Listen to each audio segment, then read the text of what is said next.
Hello and welcome back to another episode of a Cozy Christmas podcast. My name is Art and I'm your host, and welcome to episode 92. It is the week of Thanksgiving. I'm looking forward to this Thursday to taking some time off to spend with family. My oldest son will be back from college for a few days, and so we'll all be together again. I'm really happy about that, and I'm very, very grateful for it. Things have been a little insane of late, and it'll be nice to settle down with the family and just enjoy some time together. Well, you might have noticed I introduced this episode as number 92. To the best of my counting ability, that is correct. So that means I will probably hit 100 episodes, well, by December for sure. I've got to plan something fun for that, I think. If you have any Christmas wishes you want to share or any Christmas memories, I would love to hear from you. You can record a voice memo, send it my way, cozychristmaspodcast@gmail.com, or a favorite Christmas memory or anything like that I can share on our 100th anniversary or our 100th episode. I think that would be a lot of fun to really go all out for that episode. I might even do a Q&A session to celebrate. So if you have any questions I can answer, send them my way again at cozychristmaspodcast@gmail.com. And I'd be happy to answer your questions. So what are your plans for Thanksgiving? I will have an episode out on Thanksgiving Day, which is really just a couple days away from this time this drops. And of course, you can listen to it anytime over Thanksgiving weekend. I've got a story I'll be reading you from Louisa May Alcott about a Christmas turkey, not a Thanksgiving turkey, but a Christmas one. I know you'll enjoy the story. I'll have a few other announcements and things to make you aware of what to expect this coming Christmas season. I've also got some new blog posts up at thevillagecollector.com. You can head over there. So this month in November, I will have written about my grandpa at Christmas time dressing up like Santa, as well as some other Thanksgiving and Christmas decorating. One should be out today or around Thanksgiving time, and then the other one will come at the end of November. Well, I heard from a listener, Dan, who was the one who wrote our story a couple weeks ago. And he wondered if I had covered a topic on the Elf on the Shelf, which I haven't, mostly because we've never done Elf on the Shelf, and it hasn't really been a part of how we celebrate Christmas. We have done something similar, though, I said I would talk about, and we call him Flaky the Naughty Snowman.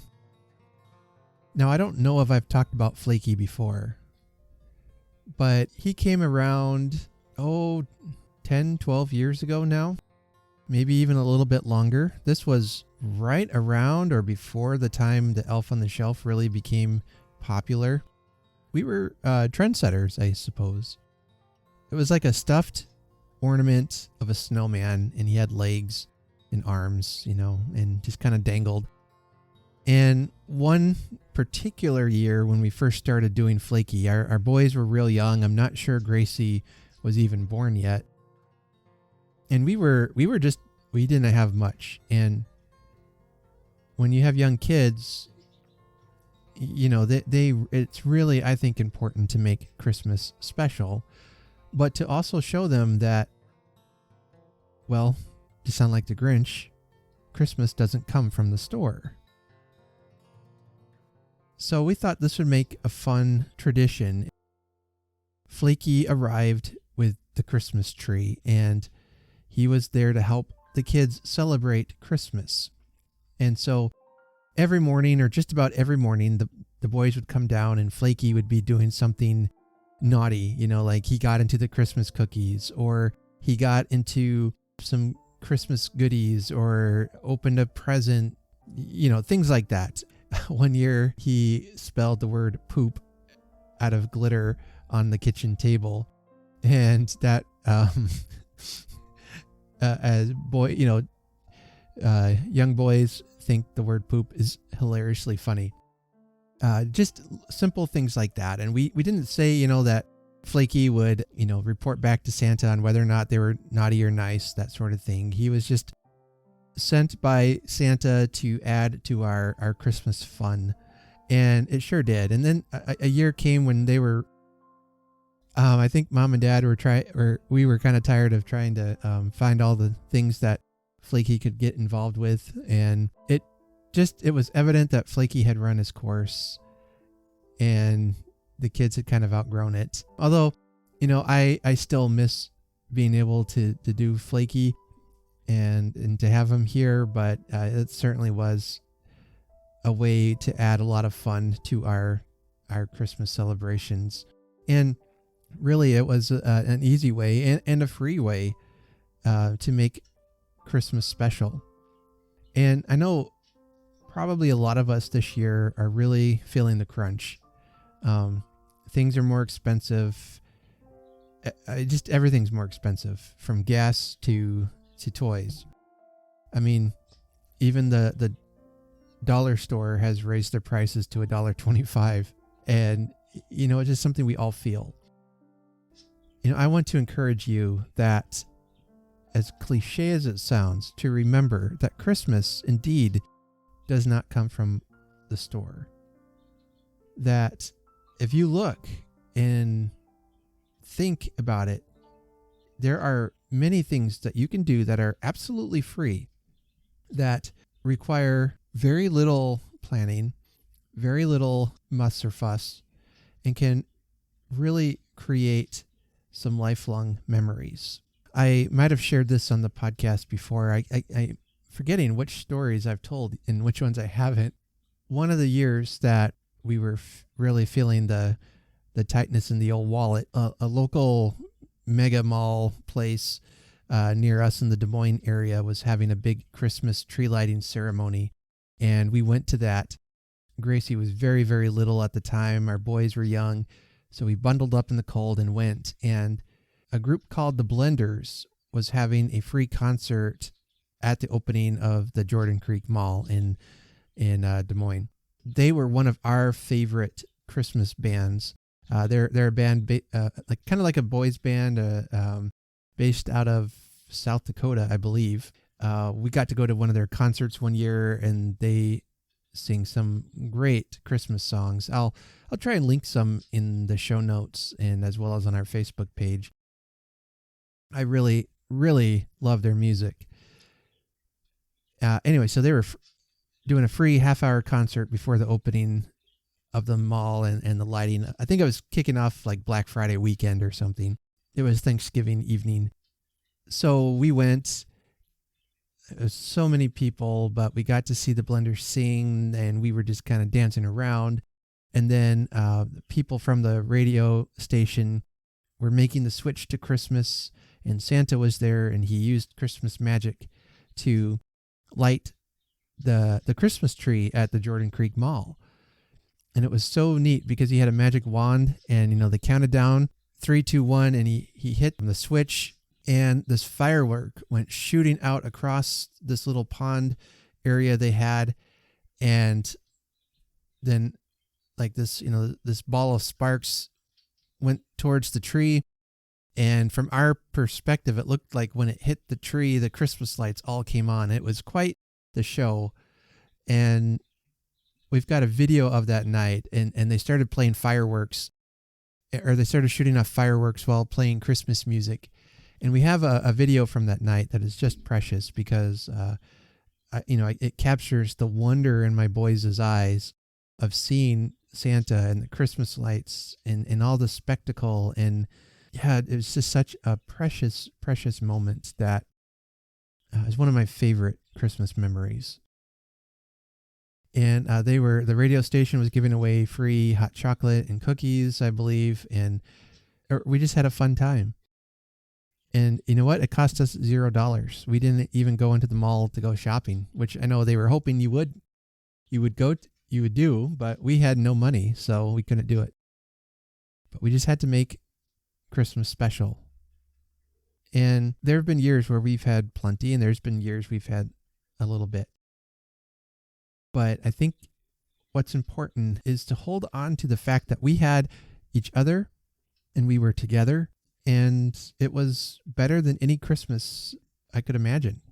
Unless this Christmas, my wife is going to surprise me with an all-expense paid trip to England so that I could spend Christmas in England. That would be fun. That doesn't look like it's happening anytime soon. But here we are, the week of Thanksgiving. I'm looking forward to all the Christmas fun and traditions that we're going to have coming. There's a few events I'm hoping to get to this year that I haven't gone to before. Stay tuned. Some might be in video form, and let me use this as a way to plug the YouTube channel. We just hit 100 subscribers over on YouTube, so thank you for that. That's really neat to think that, to find that many of you, and I know there's more out there, so why don't you could head over there. You could just look up Cozy Christmas Podcast on YouTube, and my channel will pop up there. Also, again, you can check the show notes. The link to the YouTube channel is there, as well as on all social media. All right, today I have a special guest. Her name is Jessica Thompson, and she writes the Caterer's Guide to Murder series. The second book in the series takes place at Christmas time, and I am going to be reading that here real soon. We talk about her book. We're going to also talk about Christmas treats and lots of other fun Christmas conversations. So I hope you enjoy my cozy Christmas chat with cozy mystery writer Jessica Thompson.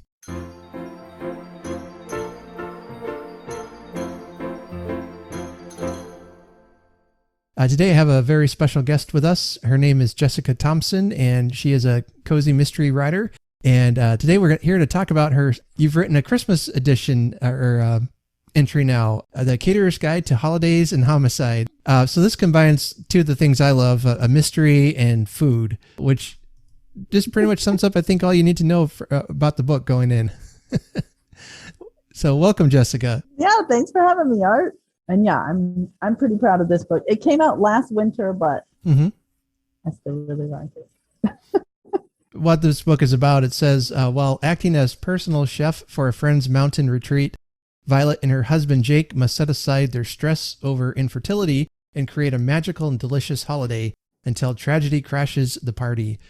And that's just a little snippet of what the book is about. So since we have the author herself here, what can you expand on that? What's changed in their life since book one, and where do we find them in book two? Well, this is pretty much right after book one. So in book one, I guess, spoiler alert, they decide to try to have kids. So then in this book, in book two, they've been trying for a little while. It hasn't been working out yet. And my husband and I struggled with infertility a bit. So I can tell you there's like every month, there's that like, are we or aren't we? So they're kind of in that week where it's like, are we or aren't we? And meanwhile, they're being personal chefs so the bride from the first book, it's her mom has a retreat like pre-Christmas, so like the week before Christmas up in the mountains. And a lot of people are saying their favorite part about the book is that I use the snowed in trope. So they get snowed in. And then there's a murder. Yeah, really bad timing. Yeah. Or, well, I was going to say, or good timing, I guess, depending on what your perspective is. But yeah, I don't think a murderer wants to get snowed in either. Yeah, good timing for me and for the investigation. Right. I love that trope, though, that because, somebody here is not who they say they are. And that whole exploration, and it just builds on the paranoia, that, the person you think maybe is your friend turns out to be your enemy or whatever, however that plays out. It's great. I love it. Thanks. I really enjoyed the first one. Thanks. One of the things I thought was that I think gave it some depth to it. Because we tend to think of cozy mysteries as kind of light and fluffy, which, they are. But and that's not a bad thing. I enjoy light and fluffy sometimes. So, but what I enjoyed was their relationship. Yeah. some real struggles with, not that they had a bad marriage. They just had some very serious things they were dealing with. Yeah. One of the issues was around whether or not to have children. And I know that was something Violet was kind of not sure about in book 1. Yeah. Something they really should have talked about before they got married, but that's okay. That's okay. Oh yeah. We'll make it work. Yeah. Yeah. I thought that really helped add to the depth of it. And then to see that here's the next stage that they're going through now. I'm really intrigued to see how that story will play out. I feel like it makes it real because every stage of every couple has unique struggles. No one's relationship is perfect. They have their ups and downs and all that. Yeah. So I had interviewed you on my book podcast before. And so for those who maybe haven't listened to that episode, well, first of all, go and listen to it. It's great. But tell us a little bit about your series and about the main characters. Who can we find in this book? As we said, the main character is Violet, and she's a caterer, but she has a budding catering business in Austin, so where I live. And anyway, so she is, in the first book, she's newly married to Jake, and he used to be an army investigator, because my husband also used to be in the army. So there's lots of little write what you knows. Mm-hmm. So he isn't an investigator anymore, but he is able to help a little bit. And he also likes food, so he can help with the catering and help with the investigating. And I just really like their relationship. So they were able to work through struggles together, but we're also able to bring in other characters. Like the first book has Jake's friend Dawn, who is in the Austin police. But the second book, he's not there because they're being caterers on location in another state. So Dawn's not there. We meet different investigators. What was my point? Oh yeah, and in the first book, she becomes friends with the bride, and I'm going to use that character in other stories. Actually, a Halloween anthology just came out where she went to a party with Laurel, who was the bride in the first one. Mm-hmm. So they're friends, and they went to a party, and someone collapsed, But it's a short story, so we wrap it up real quick. Sure. Anyway, so lots of characters can kind of come and go, but yeah, Jake's a solid character, kind of a sidekick, but not quite. He's more than a sidekick. Anyway. So yeah, that's how I'm able to mention a lot of food. So the books have like 15 or so recipes each. And I put them after the chapters that have the food mentioned in it. So like in the beginning of this Christmas one, they show up to the cabin where they're going to be cooking for the week. Mm-hmm. And the lady who was opening it, basically the lady in the group that kind of, how every group has that one lady that really facilitates things and gets the ball rolling. Anyway, so she was there opening the cabin, turning on the water heater, starting up the heater. Anyway, so she had some Mexican hot chocolate going. So we mention it, and then at the end of that chapter, there's a recipe for it. Now, I don't know if I've heard of Mexican hot chocolate. What is that? That sounds good. It's really good. So it is chocolatier than just regular old Swiss Miss packets. So there's more chocolate, but then there's also cinnamon and just a teensy bit of cayenne pepper. So it's exciting. Yeah. Now that's a mixture I'm not sure I would have thought of, but yeah. It sounds good though. Yeah. Yeah. Yeah. It tastes better than it sounds. Okay. Well, that's one of the things I love about Cozy Mysteries too, is that sometimes they'll add recipes and things that always, I love being able to expand past the story, in ways like that. It's always kind of fun. Yeah. Yeah. So Christmas is a setting in this book. It's kind of in a different location, and then they get snowed in, and then the body turns up, and you have all your elements, all your ingredients, if you will, for a perfect Christmas cozy. Sounds like. Yeah, that's great. Yeah, if I do say so myself. Oh well, yeah, maybe a little biased, right? No. Yeah. This book is garbage. Don't read it. No. I do even think it's better than the first book. Oh, good. Yeah, that's great. Hopefully I'm getting better as a writer every time. But yeah, I mean, that would be a good goal. Yeah, definitely. Well, I often find series get better as they progress. So, whether it's the author getting more comfortable with the characters or, if I'm personally getting more comfortable with them, and know how they act and everything. That's why I always say you have to read in order, that's one of the reasons. Right. I'm reading one right now that I'm doing a review for, and it's book 5 in the series. And I just didn't have time to read the first 4. And I'm like, all right, I'm going to read it, but then I'm going to go back and I'll read the series probably next year. I'll work my way through it, but it's good. It's, I don't know, part of me that says, no, we got to start with book 1, go to book 2, then 3. And it's kind of like you pick a favorite band and then you go back to listen to their first CD and you're like, oh yeah, you're different. Yeah, definitely. So writing a Christmas book, does Christmas itself play heavily into the theme, or is it more just a background? I would say it's more of a setting. I mean, it influences the recipes a bit because there's more chocolate.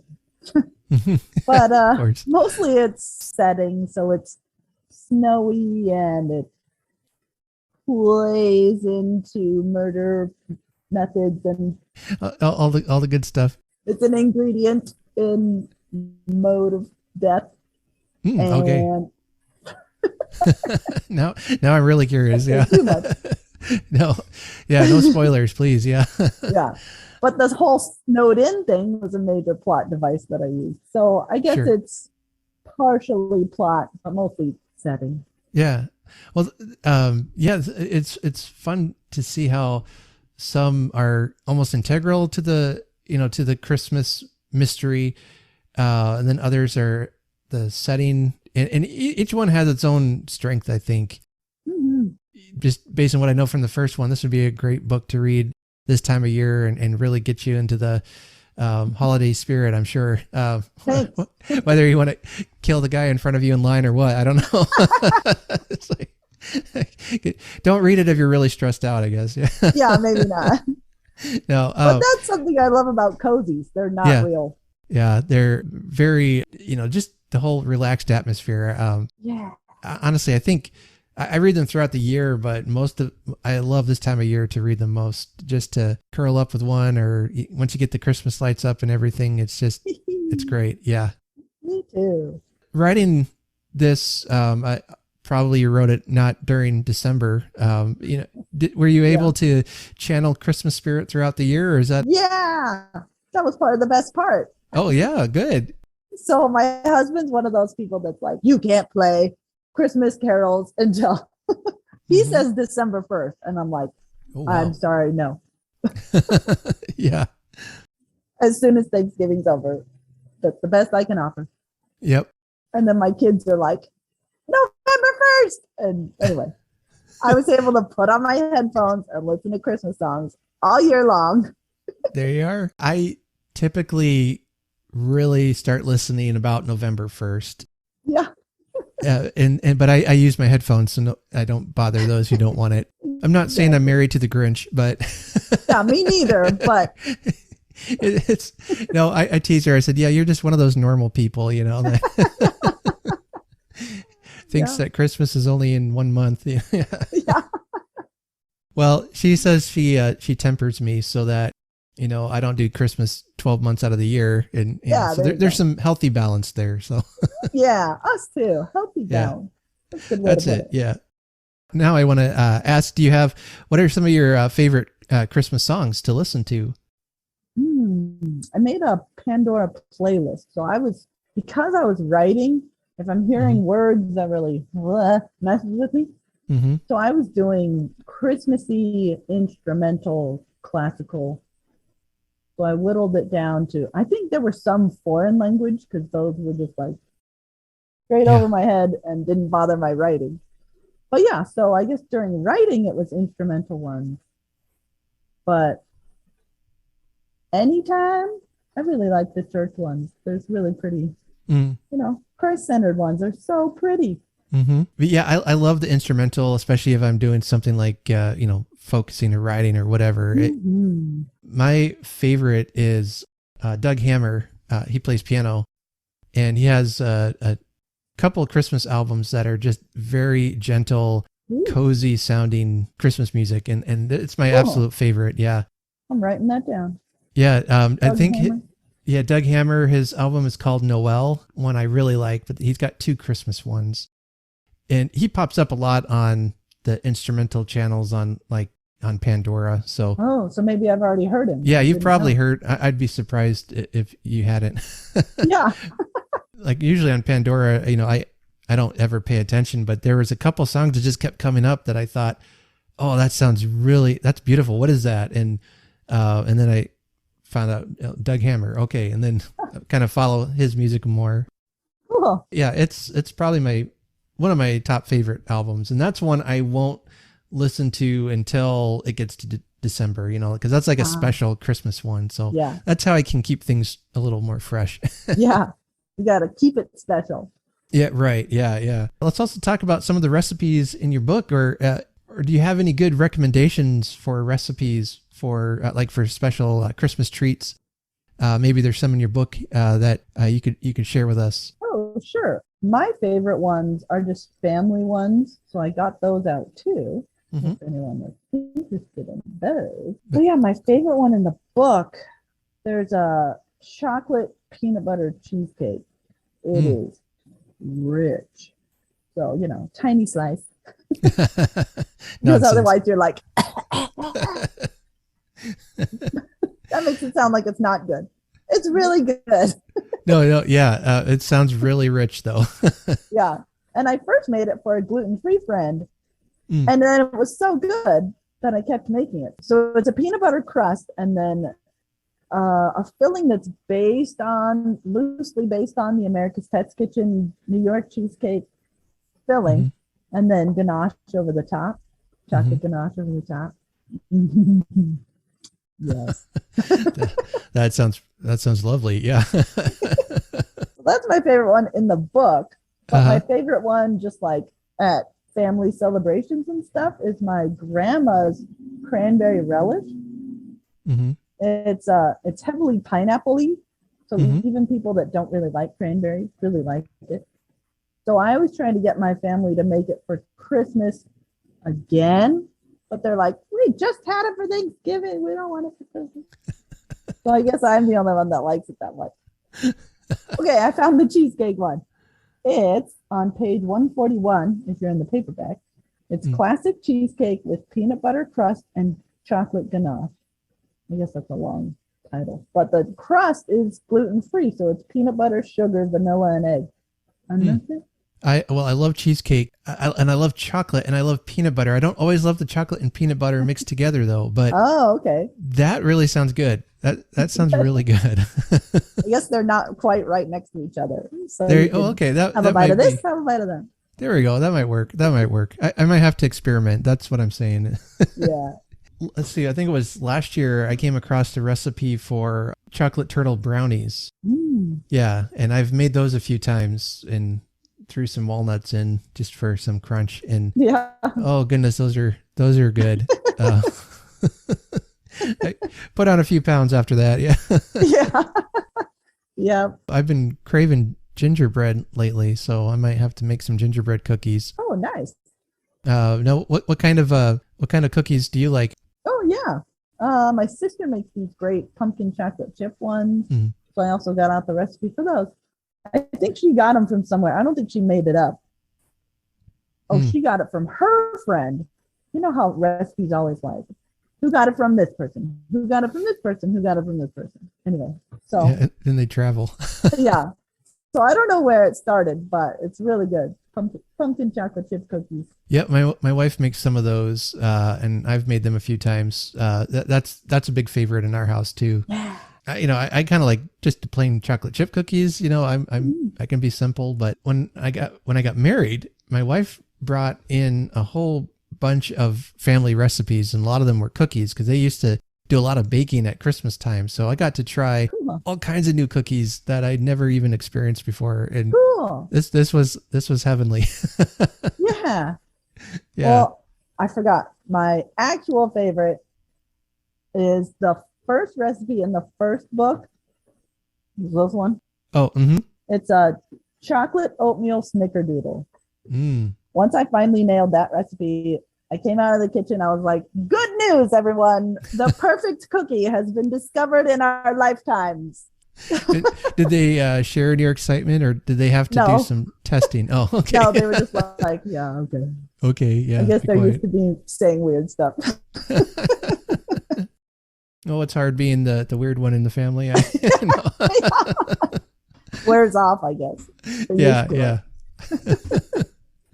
I'm right there. Yeah. Yeah. I love like chocolate chips and oatmeal cookies. Mm-hmm. I mean, better than raisins. So that sounds good too. Yeah. Now I might have to do some. Now I definitely have to do some cookie baking here. Good. Well, yeah, it started as a chocolate chip oatmeal cookie, and then I was like, I want more chocolate in this, so I made the batter chocolate, and then it was like, to get it just the right fudginess, it almost wouldn't maintain the properties of a solid, so I added a sugar coating on the outside, and I really like cinnamon and chocolate. So I did a cinnamon sugar roll in it so that that way it gets a crust on the outside, but it's still fudgy in the middle. Oh my. Yeah. Oh. All right. Well, I am going to go, I got to go now, and I'm going to go make some cookies. Yeah. I'll report back. Yes. I'll report back how those taste. Yeah. Cool. No, those sound really good. Yeah. One of the things I enjoy about Christmas time, is the food. And you got to be careful, because otherwise I'll just eat my way through the holidays. But yeah, there's been many a New Year's resolution made about losing weight or exercising more. So yeah, it comes at a good time. Yeah, definitely. Now, I know we enjoy reading stories at Christmas time, and I was wondering also if you had any favorite stories. Obviously, recommending your own, but oh yeah. But besides the obvious, I guess, what holiday stories would you recommend for us to maybe pick up this Christmas season? Oh yeah, I love the Josie Kilpack stories. She has a Christmas one called The Candy Cane Caper, and that one's really cute, but also a really good mystery. And then any of the Joanne Fluke ones, there's like a Christmas cake. Oh yeah. I just read the first one in the series not too long ago. It's like Chocolate Chip Cookie Murder or something. Oh yeah. I think that one's the first one. Yeah. And Christmas Cake Murder or Christmas Sweet. I guess I like them all. Oh yeah. All the culinary cozies. I love them. Yeah. It's like trying to pick your favorite kid.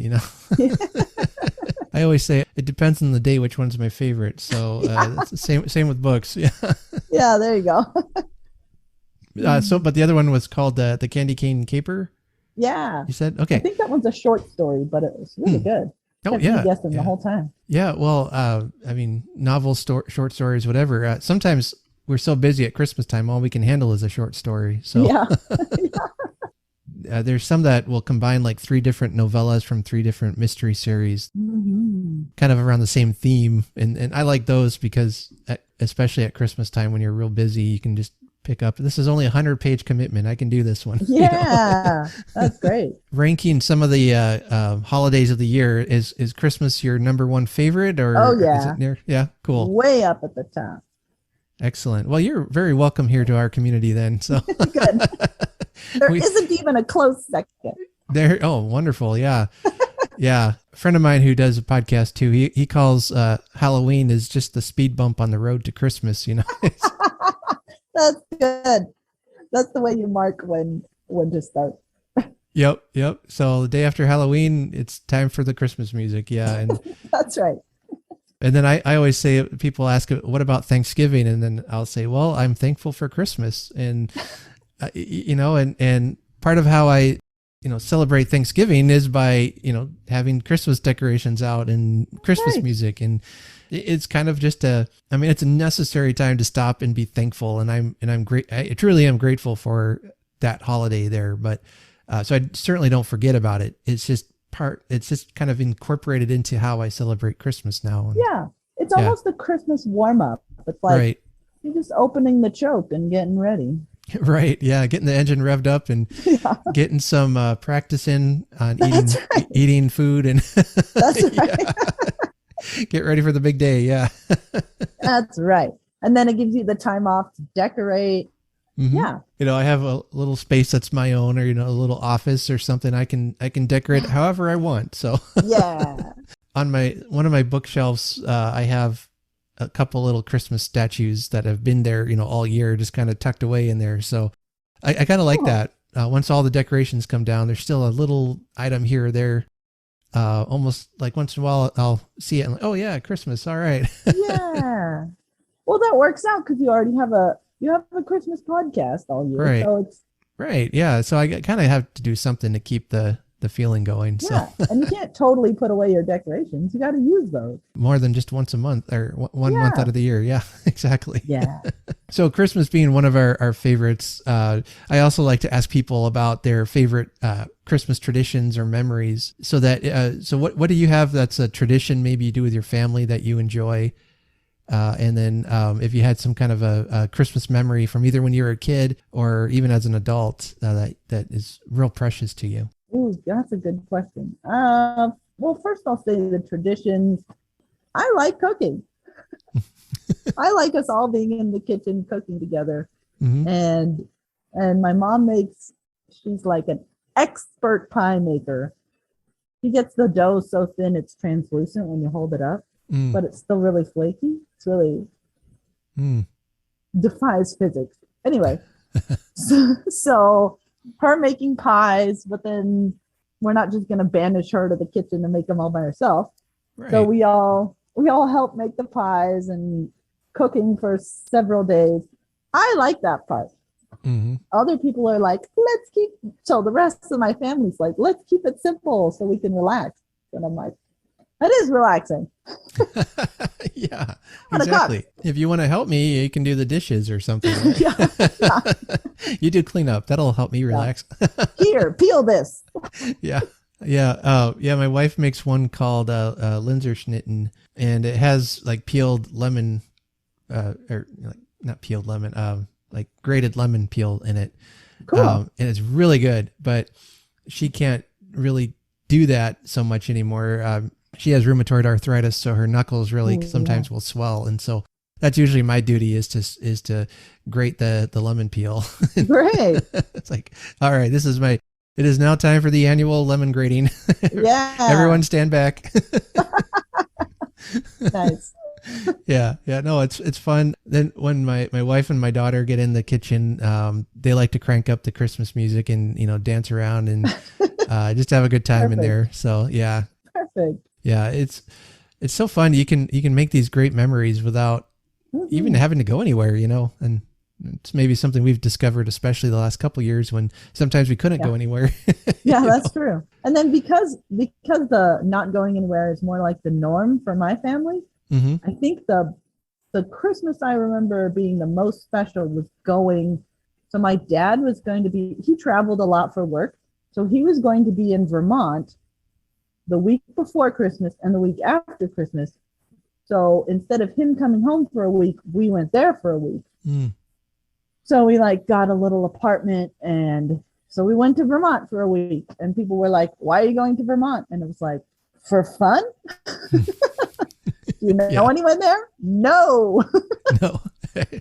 But it started snowing on Christmas Day, and we drove up into Canada on Christmas Day.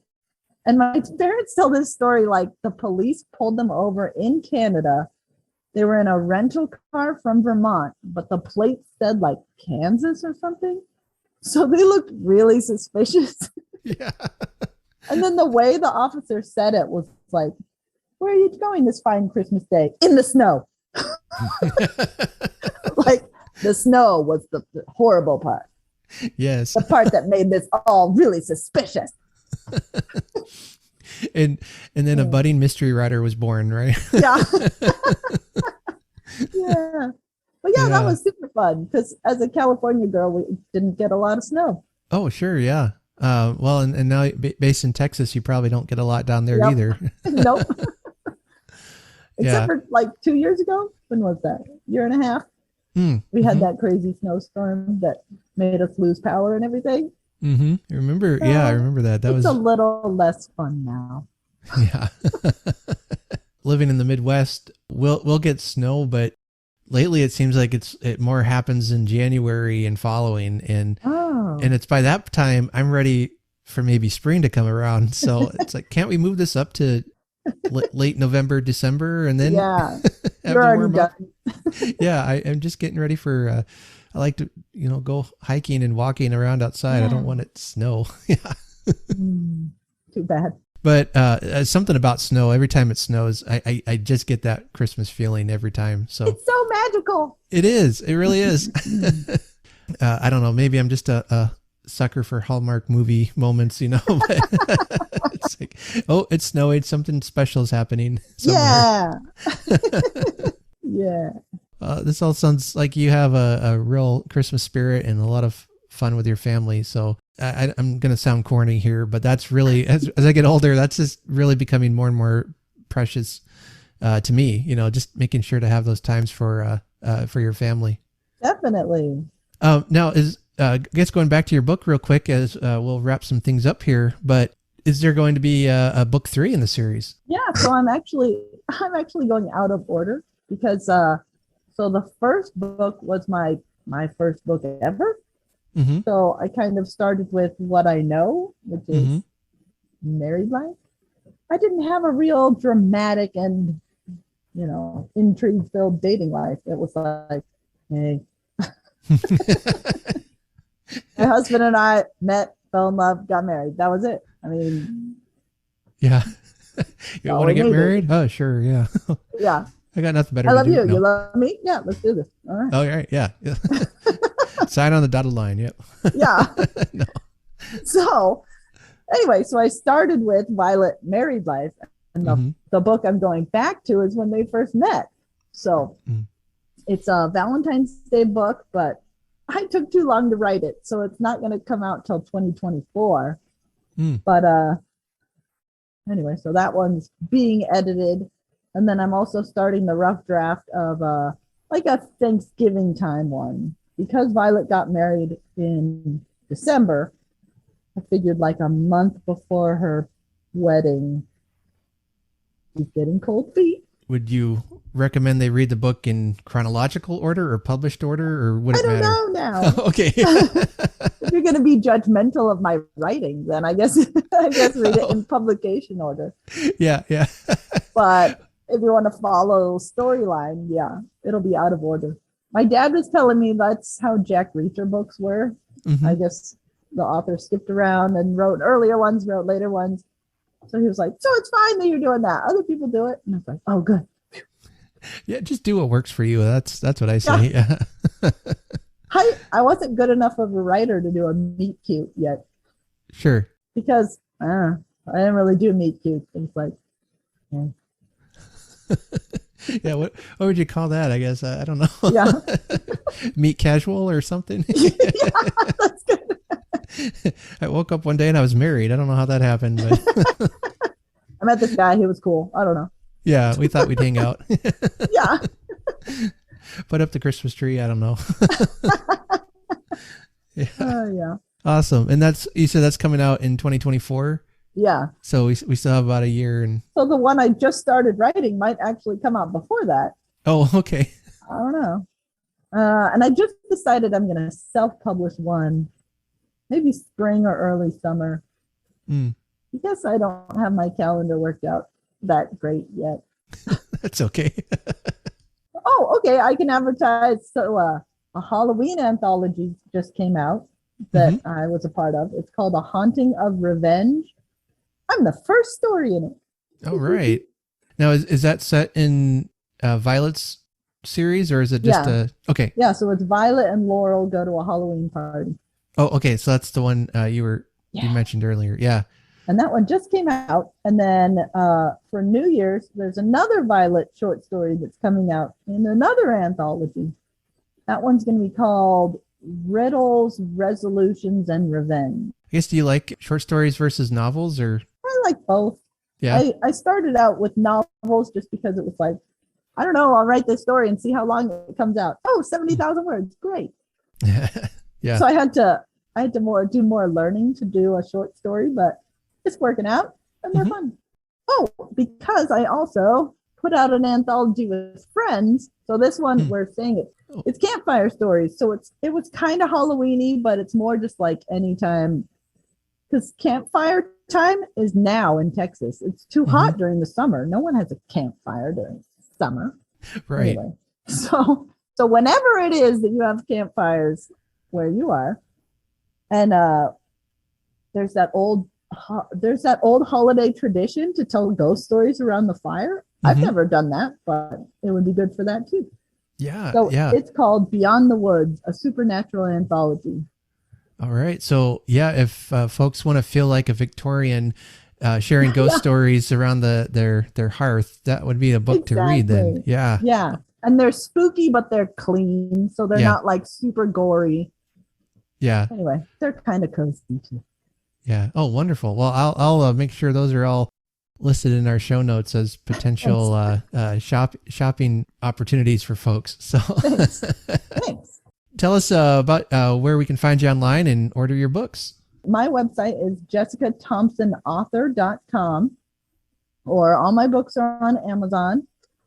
I like Instagram. I make some Instagram content at Jessica TH Author 2, or numeric 2 at the end, because my first account crumbled. I don't know. Uh-oh. I don't know what happened to that. Anyway, so I had to start over like a month ago. So Jessica TH Author 2. So that'll have links to everywhere. And my website has links to everywhere. So again, that's jessicathompsonauthor.com.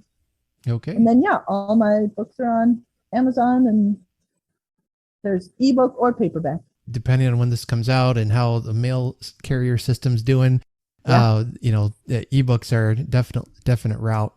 Yeah. One of my kids one time asked me, we were trying to get gift ideas from them, and finally he doesn't really know, but he said, well, there's a couple of ebooks I want, but I'm not sure how you could give that as a gift. And I said, oh, I can do that. Yeah. Santa has his ways. Yeah. Give me those ebook recommendations. Yeah. Sometimes I'll do you could package up the gift card, or sometimes I make a pop-up card to signify whatever it is that can't be wrapped under the tree. Right. Yeah. We've done that. And one of them, I bought an ebook for them and then had it delivered on Christmas morning to their Kindle, Perfect. That's so perfect. For this present, go check your Kindle.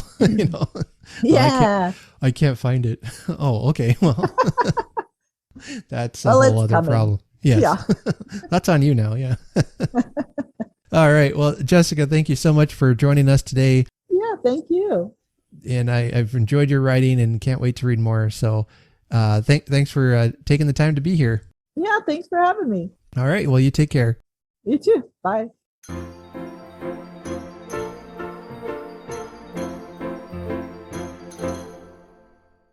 Thank you, Jessica. And her series is a lot of fun. I'm looking forward to seeing the development of the characters. And I like that some of her upcoming stories are going to be centered around holidays.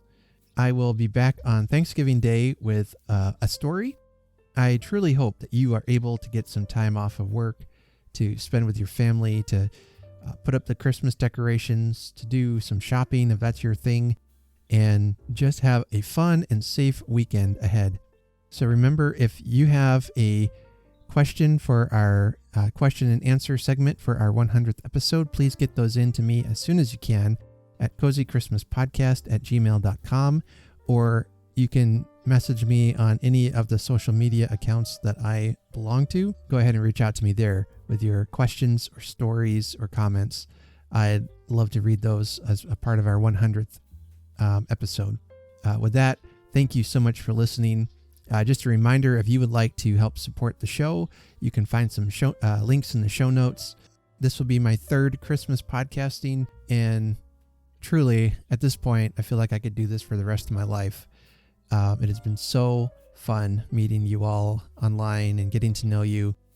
I've got people who I would call a friend that I've never met before, and I hope that you consider yourself one of them. Until next time, remember to be kind to each other and do good, and remember to honor Christmas in your heart and try to keep it all the year. Have a very Merry Christmas.